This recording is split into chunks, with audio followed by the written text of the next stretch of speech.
Hello friends, welcome back to my channel. आज हम पढ़ने वाले हैं एक प्रिस्क्रिप्शन में नया टॉपिक जो कि है handling of prescription and source error in prescription. तो इसमें हमने कुछ यहाँ पे हैंडलिंग ऑफ प्रिस्क्रिप्शन में हमने कुछ 4 पॉइंट लिए हैं। इसके बाद सोर्स ऑफ एरर में है हमने यहाँ 3 पॉइंट लिए हैं। इसके आगे भी पॉइंट हैं, वो हम इसमें आगे नेक्स्ट स्लाइड में कंटिन्यू करेंगे। तो हम स्टार्ट करते हैं handling of prescription. Handling of prescription क्या होता है कि the following procedure should be adopted by the pharmacist while the handling the prescription for the compounding and dispensing. मतलब कि जो ये सारे प्रोसीजर होता है हैंडलिंग ऑफ प्रिस्क्रिप्शन, ये सारा जो प्रोसीजर होता है ये एक फार्मासिस्ट को जो इसका रोल है वो इसको प्ले करना पड़ता है। जैसे कि receiving, reading and checking, collecting and weighing the material, compounding, labelling and packaging. ये सारा जो हैंडलिंग का पूरा जो डेटा है वो एक सिर्फ और सिर्फ फार्मासिस्ट को ही प्ले करना पड़ता है यहाँ पे। जैसे कि हम जान सकते हैं फर्स्ट है इसमें कि the prescription should be received from the patient bye pharmacist himself. जो रिसीविंग का प्रोसेस होता है किसी पेशेंट से, जैसे कि किसी पेशेंट से उसको प्रिस्क्रिप्शन को लेना, रिसीव करना, उसी को हम कहते हैं रिसीविंग।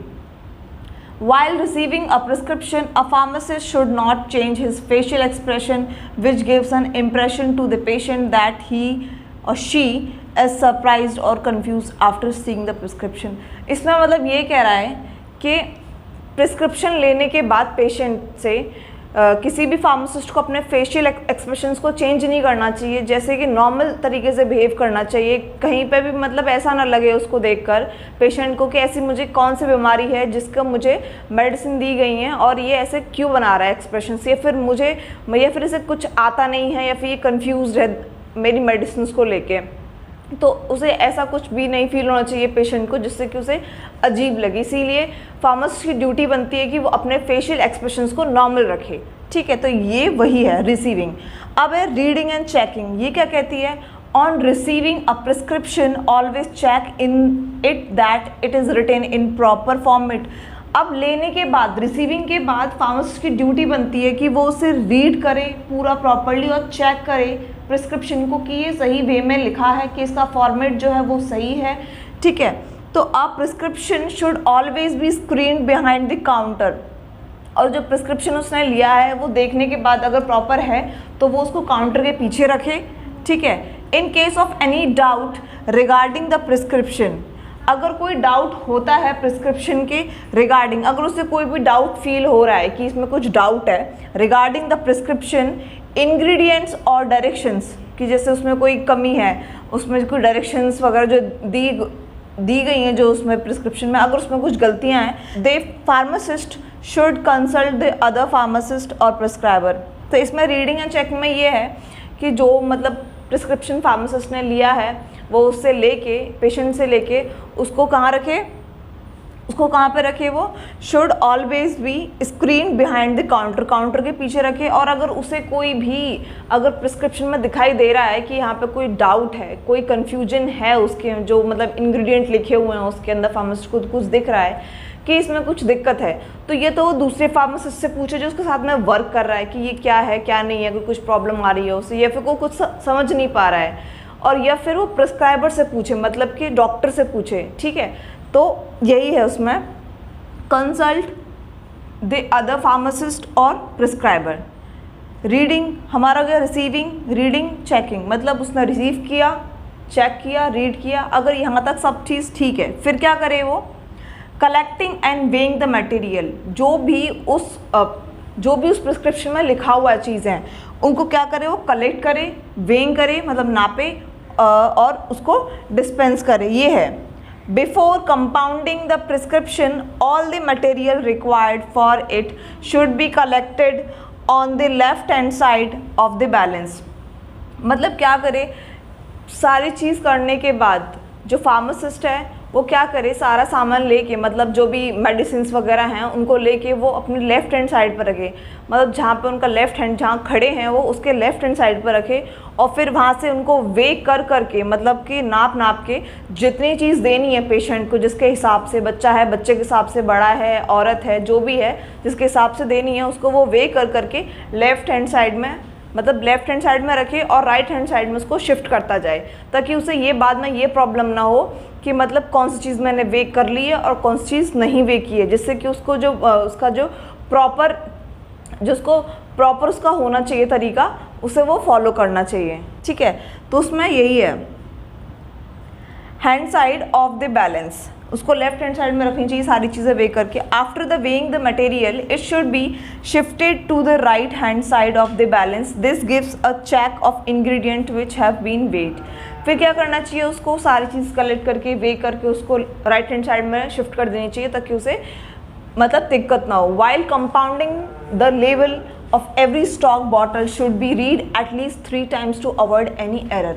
मतलब कि कोई भी बॉटल है, बॉटल से रिलेटेड कोई भी स्टॉक है, तो उसको अगर वो दे रहा है उस पेशेंट को, तो उसको एटलीस्ट 3 बार मतलब कि 3 times उसको चेक करना चाहिए, ताकि कोई भी एरर, कोई भी कमी ना दिखे उसको। ठीक है, अब हमने कर लिया रिसीविंग हो गया हमारा, उसने रिसीव किया, रीड किया, चेक किया, यहाँ तक सब ठीक था। फिर उसने कलेक्ट करके वे करके मटेरियल को दिया, तैयार किया उसने, और उसने वो चीज़ साइड में रख ली। अब क्या होता है, कंपाउंड लेबल एंड पैकेजिंग, मतलब अब उसको ये चीज़ उसको अब देनी है किसको, पेशेंट को। तो क्या होगा, compounding should be carried out in a neat place, मतलब कि पहली बात तो जो देना वगैरह होगा उसका, जो उसने अपने काउंटर पर रखी सब चीज़ें वे कर करके, उसके बाद क्या हो, वो पूरी चीज़ सारी जो प्रोसीजर हो वो सारा नीट एंड क्लीन प्लेस पे हो, वहाँ कोई गंदगी ना हो, वहाँ पे कोई कंटामिनेशन ना हो, जिससे कि जो मेडिसिन प्रोवाइड कर रहा है उस जो फार्मासिस्ट है वो उसको जो दे रहा है, दवाई दे रहा है पेशेंट को, वो नीट एंड क्लीन जगह पे हो, ताकि क्या हो कि जो मेडिसिन दी उसमें किसी तरह का कोई भी ऐसे कंटामिनेशन ना आ जाए, जिससे कि जो मेडिसिन की क्वालिटी है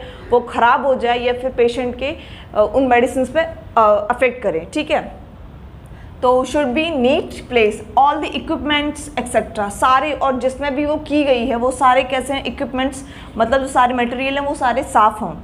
required should be cleaned and dried, और कैसे हों, क्लीन्ड हों, साफ़ हों और ड्राइड, सूखे हों, गीले ना हो, बिकॉज गीले होने से हमेशा क्या होता है, मॉइस्चर जहाँ भी रहता है तो उसमें क्या होता है कि वहाँ पे कुछ ना कुछ दिक्कत आती है, क्योंकि कभी कभी क्या होता है मॉइस्चर से कोई जो मेडिसिन होती है वो ख़राब होने की पूरी संभावना रहती है वहाँ पे।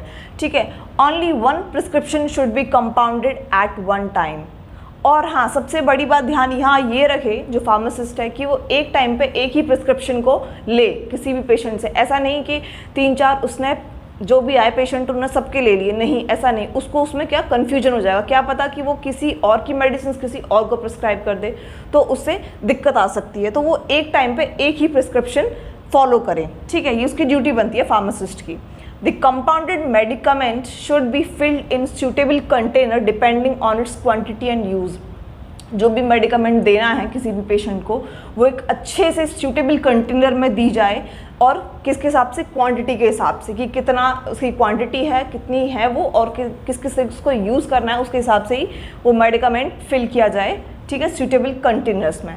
ये था हमारा पूरा का पूरा हैंडलिंग ऑफ प्रिस्क्रिप्शन। ये सारा जो प्रोसीजर है ये एक फार्मासिस्ट को प्ले करना पड़ता है। इसके बाद आता है, इसके बाद हम पढ़ेंगे source of error in prescription. कभी कभी कुछ एरर होता है, जैसे हम कहते हैं गलतियाँ, मतलब कुछ गलतियाँ हो जाती हैं प्रिस्क्रिप्शन के दौरान। जब प्रिस्क्रिप्शन में कुछ ऐसी गलतियाँ मिल जाती हैं जो कि एक फार्मासिस्ट को बड़ी प्रॉब्लम होती है और पेशेंट को भी प्रॉब्लम होती है, तो वो क्या क्या होती हैं। फर्स्ट है एब्रीवेशन। एब्रीवेशन होता है किसी भी बड़ी फॉर्म का छोटे फॉर्म में लिख देना, एब्रीवेट कर देना। जैसे कि हम नॉर्मली अपनी लाइफ में कभी कभी होता है कि हम लोग बिकॉज को कुछ लोग लंबा ना लिखकर पूरा क्या BECOZ लिख देते हैं। जैसे हमें ये बिकॉज है, फॉर एग्जांपल बिकॉज है, कुछ लोग उसको ऐसे लिखते हैं, बट वहीं पे कुछ लोग उसको ऐसे लिख देते हैं छोटा, तो ये ऐसे हो जाती हैं। क्या ये क्या है, छोटी फॉर्म्स हैं, तो ये आती है एब्रीवेटेड फॉर्म। तो जैसे कि ये क्या कहता है, फर्स्ट ये भी क्या एब्रीवेशन भी क्या एरर कॉज कर सकती है, किसके अंदर, प्रिस्क्रिप्शन के अंदर। जैसे कि this present a problem in understanding parts of prescription order. जो भी मतलब प्रिस्क्रिप्शन ऑर्डर है उसमें भी क्या कर सकती है, प्रॉब्लम कर सकती है समझने में। जैसे कि extreme care should be taken by the pharmacist in interpreting the abbreviations. उसको समझने में फार्मासिस्ट कभी कभी कंफ्यूज होता है। जैसे कि MTX जो डॉक्टर्स लिखते हैं, प्रिस्क्राइबर ने MTX लिखा प्रिस्क्रिप्शन में, अब वो ये समझ नहीं पाएगा कि ये MTX किसके लिए यूज़ किया गया है। मीथोट्रिक्सेट के लिए यूज़ किया गया या मीटोजेंट्रोन के लिए यूज़ किया गया, ये वो नहीं समझ पाएगा। मीथोट्रिक्सेट है जो कि क्या है, ये एक मेडिसिन है जो यूज़ होती है रिमेटॉइड अर्थराइटिस के लिए यूज़ होती है, और जो मीटोजेंट्रोन है वो यूज़ होती है कैंसर के लिए।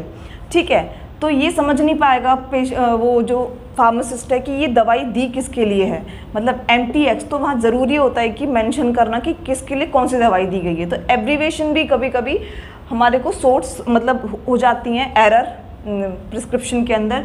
फिर नेक्स्ट है second, name of a drug, drugs के नाम, उसमें भी कभी कभी एरर हो जाता है। There are certain drugs whose names look or sounds like those of others drugs। कभी कभी ऐसा होता है कि कुछ ड्रग ऐसी होती हैं जिनका नाम सुनने में बिल्कुल सेम लगता है और उससे भी प्रॉब्लम आ सकती है, जैसे कि डिजिटॉक्सिन एंड डिजॉक्सिन, ये दोनों ही अलग अलग दवाई हैं, लेकिन क्या है, इनका नाम जो है सुनने में साउंड में बहुत सेम लग रहा है। तो ये भी क्या कर सकती हैं, एरर कॉल कर सकती है। क्या पता कि वो लेने जाए डिजिटॉक्सिन और लिया है वो डिजॉक्सिन, ठीक है, मतलब कि फार्मासिस्ट, तो ये भी एरर कॉज कर सकती हैं इसके बाद नेम्स ऑफ ड्रग जो कि एक सुनने में एक जैसे हों। ठीक है, थर्ड है स्ट्रेंथ ऑफ प्रिपरेशन, मतलब स्ट्रेंथ ऑफ प्रिपरेशन कि कितनी स्ट्रेंथ है जो भी मेडिकामेंट है उसकी।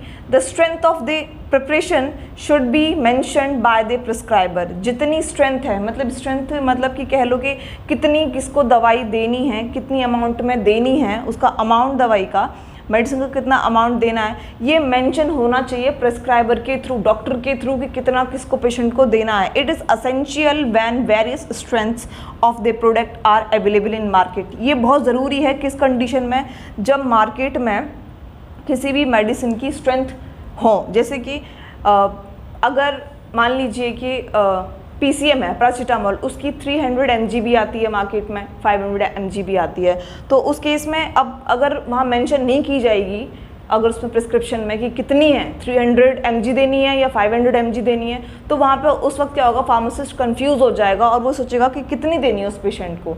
तो अब हम इसमें नेक्स्ट पढ़ते हैं। हाँ, तो नेक्स्ट पॉइंट है, fourth point, dosage form of the drug prescribed, मतलब कि किस जो डोसेज फॉर्म में, किस फॉर्म में जो है ड्रग को प्रिस्क्राइब किया गया है। जैसे कि many medicines are available in more than one doses form like as liquid, tablet and capsule. जैसे कि ये भी उसमें मेंशन करनी चाहिए, अगर ये भी मेंशन नहीं होती हैं किसी भी प्रिस्क्रिप्शन में तो ये भी क्या, ये भी एरर कॉज कर सकती हैं। जैसे कि अगर प्रिस्क्रिप्शन में नहीं बताया कि ये टैबलेट में है, लिक्विड में है, कैप्सूल में, क्योंकि बहुत सारी ऐसी मेडिसिन हैं जो कि मतलब एक फॉर्म से ज़्यादा फॉर्म में अवेलेबल रहती हैं। ठीक है, तो उसमें भी वो मेंशन करना बहुत ज़रूरी है। फिफ्थ वन है डोज, अनयूजुअली हाई और low doses should be discussed with the prescriber. Pediatric dose may present, so pharmacist should consult pediatric posology to avoid any error। मतलब इसमें ये है कि डोज को भी मेंशन करना बहुत ज़रूरी है। किस केस में, कि जब कोई छोटा बच्चा है या फिर कोई बड़ा है, उस केस में भी क्या होता है, प्रिस्क्राइबर को डोज जो है वो मेंशन करनी ज़रूरी होती है उसमें प्रिस्क्रिप्शन में, ताकि कोई एरर ना आए कि किसको कितनी कम देनी है, ज़्यादा देनी है, बच्चे को कितनी देनी है, उसके हिसाब से सारी चीज़ें इसमें होनी चाहिए किसमें, डोज में, तो जिससे कोई भी एरर ना हो सके। सिक्स्थ वन है instructions for the patient. Instructions for the patient ये भी बहुत ज़रूरी है। अगर ये भी इंस्ट्रक्शन जो भी पेशेंट के लिए हैं डॉक्टर के थ्रू, अगर ये भी मेंशन नहीं करते हैं या फिर इनमें भी कुछ प्रॉब्लम आती है, तो क्या होता है कि मतलब एरर आ सकता है। The instructions for the patient which are given in the prescription are incomplete और ओमिटेड। मतलब कि जो प्रिस्क्रिप्शन में है वो इंस्ट्रक्शंस जो होने चाहिए वो ये तो आधे मतलब बिल्कुल छोड़े नहीं होने चाहिए, या फिर ऐसा नहीं कि कोई भी इंस्ट्रक्शन जो बहुत ज़्यादा इम्पोर्टेंट था वो छोड़ दिया गया या फिर आधा अधूरा लिखा गया उसमें, ऐसा नहीं, पूरे अच्छी तरीके से इंस्ट्रक्शंस होने चाहिए किसी पेशेंट के लिए। तो quantity of the drug to be taken, the frequent and timing of the administration and route of administration, मतलब कि उसमें सब कुछ कि कितने ड्रग लेनी है, drug of to be taken, the frequent and timing, कितनी बार लेनी है, कितने टाइमिंग से लेनी है उसको, एंड रूट ऑफ एडमिनिस्ट्रेशन, किसके रूट के थ्रू, किस रूट से लेनी है, ये सब उसमें क्लियरली क्या हो, जो प्रिस्क्रिप्शन में सारी चीज़ें लिखी होनी चाहिए, ताकि कोई भी कन्फ्यूजन ना हो सके, to avoid any confusion. 7th one है इनकम्पेटिबिलिटीज़, मतलब कि it is essential to check that there are no pharmaceutical और therapeutic incompatibilities। incompatibilities में क्या होता है कभी कभी कि कोई ऐसी मेडिसिन हैं जो अगर एक मेडिसिन ली और दूसरी मेडिसिन ले ली तो क्या पता वो उसके इफ़ेक्ट को नलीफाई कर दे, या उसके साथ में कुछ उल्टा सीधा या फिर कुछ भी अजीब सा रिएक्शन दे दे। तो उससे क्या हो सकता है कि जो इफ़ेक्ट मिलना चाहिए मेडिसिन का मे बी टॉक्सिक हो सकता है, क्या पता हो कि उसका इफेक्ट ही ना मिले मेडिसिन का। तो ये भी इसको ये बहुत ज़्यादा ध्यान में रख के प्रिस्क्राइबर को ये प्रिस्क्रिप्शन में लिखना होता है, ठीक है।